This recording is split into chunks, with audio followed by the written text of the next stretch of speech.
This is TWiT.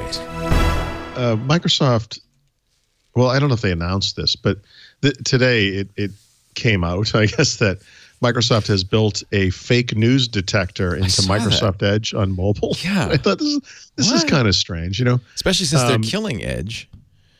Or well, like, Edge, sort of. Edge on mobile will continue as it is. Oh, on so that's mobile. fine. Okay.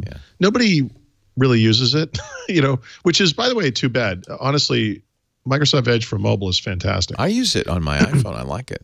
Yeah, it's a great browser. Yeah. And it has some features you don't get in Chrome in particular on mobile, like reading view and so forth. But, okay, that's kind of interesting. But there's also a bit of hypocrisy here because when you think about fake news, I mean, obviously it runs the gamut from Russia meddling in the election to, you know, a blogger putting up a post that says, hey, you can save $150 in the Surface Go, and then having like an affiliate link in the article because that's really the reason they wrote the article. Microsoft publishes those kinds of stories on its own news service all the time. And so the other thing is, if you have Microsoft Edge on your desktop on Windows 10, you should look at it right now. Bring up the new tab page and look at all the crap that's on that thing, because if they have some kind of standard for fake news and they were to apply it to their own homepage, terrible. This thing would be setting off fireworks. Like, it's unbelievably terrible.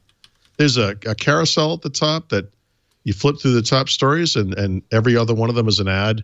And you go down the page, and it's just ads that are, you know, that masquerade as news stories.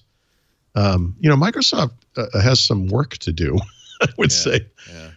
Here, that's not the page, by the way. No, I got MSNBC. I typed MSN. Yeah, it's like an MSN type thing. Yeah. So this is something I think about a lot because I've gone back and forth on different news aggregation apps, right? So Microsoft has one called Microsoft News. That's not exactly the new tab page, but I'm sure it has some of the same crap in there. Yeah.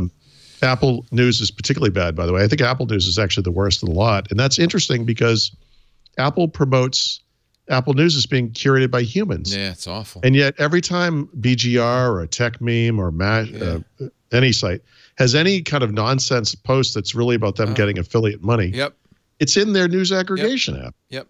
I don't understand that.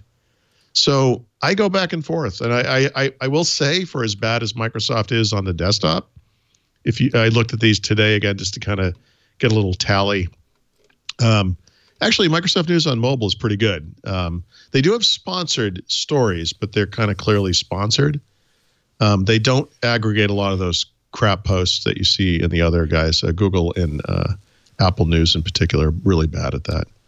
And so, it's kind of goofy to me that in this era of AI and, in hand curation in Apple's case, that these new news aggregation apps are actually really bad at aggregating news. And it probably gets worse over time because you start telling it what you like, and then you start getting ads for stuff you like. And that's really the point of the app, isn't it? I mean, when it comes down to it. So my tip, such as it is, because it's not much of a tip, because I don't really have an answer here about what is the best one. I will say on mobile, in my opinion, actually the Microsoft one probably is the best. On the desktop, though, the Microsoft stuff is almost certainly the worst. It's terrible. So I guess I don't know what kind of a tip that is, but just choose accordingly. I mean, well, I don't, because I really don't have the answer. I mean, I found it kind of interesting that they came out with this today, and they went after a particular publication. I think that was how it came to light. The Daily News in the UK, which is one of those kind of UK specific rags that's really confusing to people from the United States because we just don't really do news that way.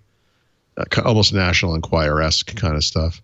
And they took great exception to this Microsoft thing, which I kind of understand. But, Microsoft, were they to point that lens back at their own site, would probably be setting off the same warnings. I find that to be hypocritical. It's too bad.